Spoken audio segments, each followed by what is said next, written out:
Hey YouTube. Hey YouTube. So we thought we'd do a quick video. I don't know how quick of a review of the Trek Verve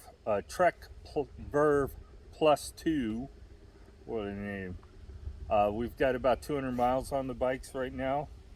So we'll start off by letting Karen give her impression compared to the electric, because that's all she's ever really known.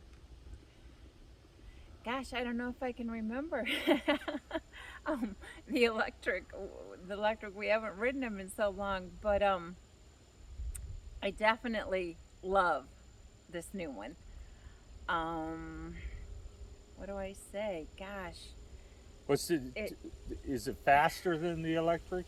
Yes, Is it the ride different? Does it ride different? yes, much different. Well, how? Um, well,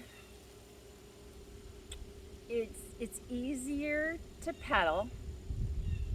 Um, it's bumpier. That's the only thing bad I'll say about it.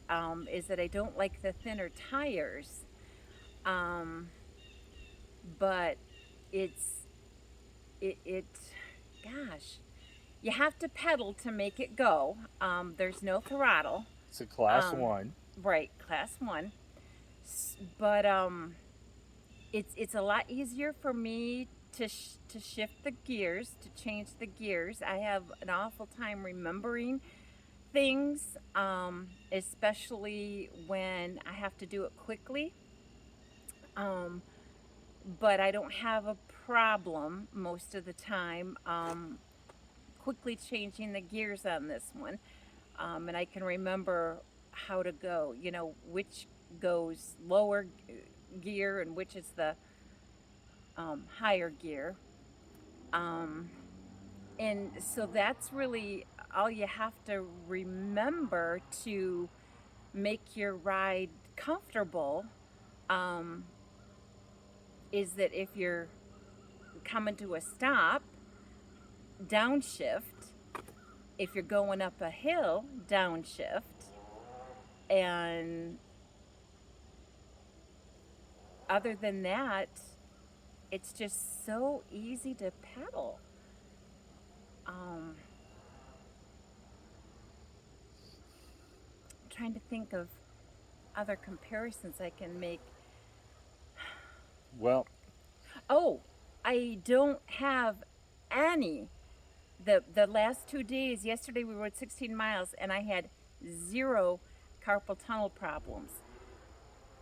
It's partly maybe the bike, how it sits, but I also got these new gloves on Amazon. They have a gel in them.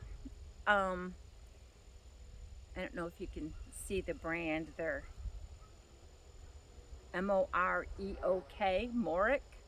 Um, but yeah, they're awesome. I love them.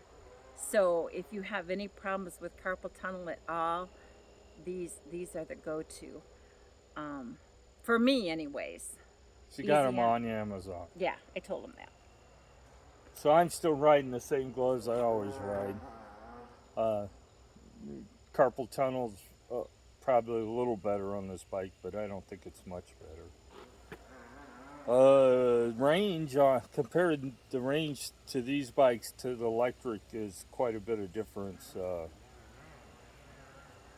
We average about probably 13, 14 miles an hour most of the time. It's saying the range it gives you a range update every. It's set at a certain distance, but I think it updates about every mile. The other bikes we averaged 11 miles an hour most of the time. So we do That was ride these faster. rode those in PAS 2. You cannot compare PAS levels to the levels on this bike. They're just, if you did, you'd have to call PS2 1 and 2 Echo on this bike. Echo provides enough torque to your pedals to make it feel like you're riding a normal bike. Doesn't really feel like you're riding an electric bike when you're in Echo. I ride in tour most of the time, which is provides 100%. It matches whatever you're putting into the motor up to 100%. Sport is 140 and turbo is 240%. So this is a 240% motor, and most of these mid drives go as high as 380%. So this is a low end on a mid drive. This is the active line, which is the bottom of the torque line for Bosch. The whole bike is Bosch. It's not. There's no.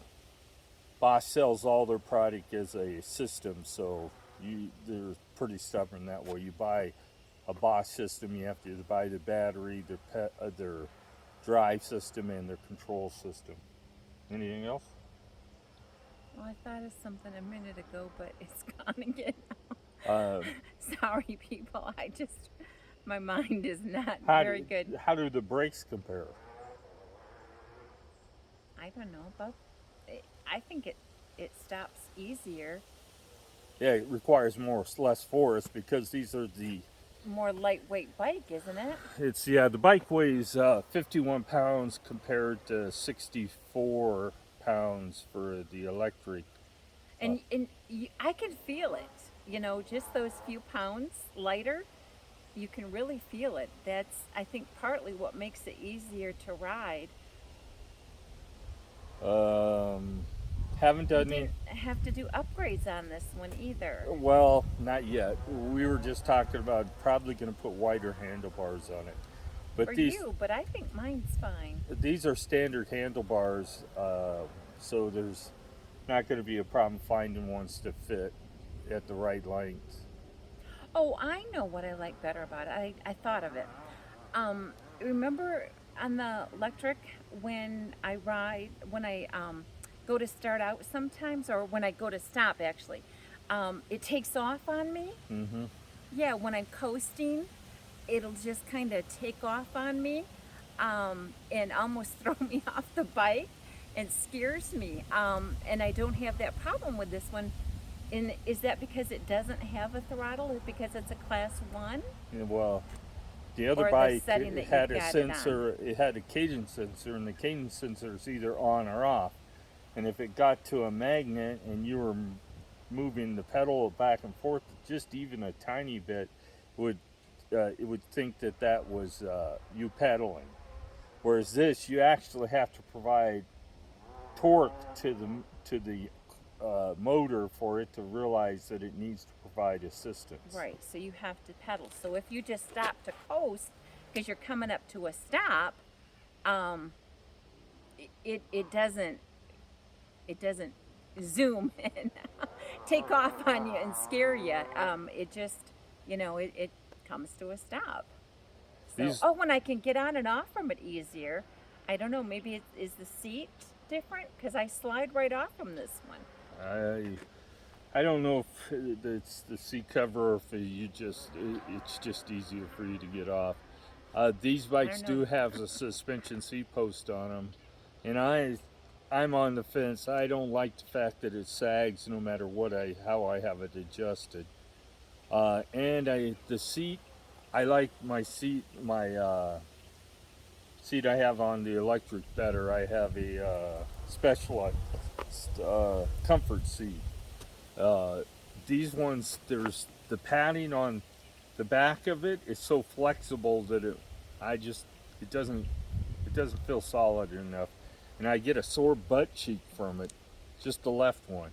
I'm wearing jeans now because it's that time of the year, and I usually wear jeans at this time of the year. So the only other thing I want to say is I still love the electric. I'm not trying to run it down or anything. I still love it. I'll still continue to ride it. The electric is still an awesome bike. So if that's what you have, keep it, go with it, and hopefully you enjoy. The whole idea when we bought the electrics was, one, I wanted an electric bike, and two, I wanted a foldable bike so I could put it in the RV when we go camping. And those are still going to be our go-to bikes when we're on the road, when we're camping. It's just so much easier to lock those up and keep them safe in the trailer than it is this. This I can take the wheels off and make it somewhat smaller, but we bought a mount for the truck. We didn't buy a mount for the truck specifically to take it RVing. We bought it so that if we want to go to the lakeshore and ride bikes out there or to a trail, we could haul these bikes to the trail instead of just throwing them in the back of the truck. One thing good I want to say about the electric is I do feel more comfortable riding that in unfamiliar terrain. So the one we have now is only good. I mean, not only good, but it's not comfortable for me when I don't know the terrain, because you do have to, if you go around a curve and there's a hill up and you're not downshifted, you're gonna be in trouble. So yeah, it's you have to know the terrain with this one, and with the electric, I feel comfortable riding it anywheres. So we haven't done any maintenance to the bikes. Either one of them haven't required any maintenance in 200 miles, which is pretty much normal. I did have to adjust my front brake last night, so I did have to do some maintenance. With the truly hydraulic system, there's not much to adjust. If I ever get to the point that I need to show you how to adjust the distance to the caliper, I will, but I'm not tearing the bike apart just to do a video on brake adjustments. And besides, most of you guys that are rocking those electric bikes are rocking, if you're doing hydraulic, you're doing an add-on, and the adjustments for that are completely different than from a dedicated hydraulic system, because this has hydraulic hoses going to the brakes because it doesn't fold. There is no need for it to be cable actuated. So I'm going to call that a video. There'll be either 2 videos today or 1 today and 1 tomorrow. We'll see. I have to still edit some video and see what my new camera overheated, it would seem, outside in the sunlight. So it shut off before I was ready to. So we'll see how the video comes out. Plus, his wife called him during it, not knowing he was doing a video. Sorry. So like and subscribe. If you have any questions, put it in the comments. If you want to know more about the Verve 2, I would suggest to go to the Trek dealer. If you want any more impressions of what I think of the bike, just put it in the comments. I'll answer any questions you have. Or Have a good day. any questions Karen Yep. has. And I still haven't got her to do it. Start a YouTube video for her crocheting. Sorry. Too busy. Too busy. Okay, so have a great day. God And bless.